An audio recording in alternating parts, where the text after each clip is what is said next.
սաղմոսներ կարդալով սա եւս մեկ անգամ ցույց է տալիս, որ սա հակաքրիստոնեական գործողություններ են, սա հակաքրիստոնեական շարժում է,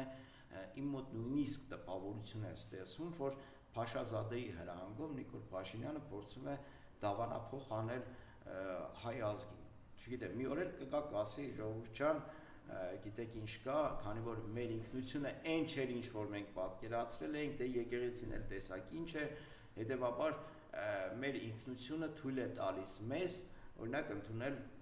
չգիտեմ, մամեդականություն, կառուցել մզկիթներ, Փաշազադեին էլ սարքենք մեր իրենց, այսինքն հոգևոր առաջնորդը։ Ես չեմ զարմանա, որ որոշակի իրավիճակում Նիկոլ Փաշինյանը նաև նման կոչով, նման պարտադրանքով, նման հայտարարություններով հանդես գա, դա հեռու չէ իրենից։ Ես իրենից ամեն ինչ սպասում եմ։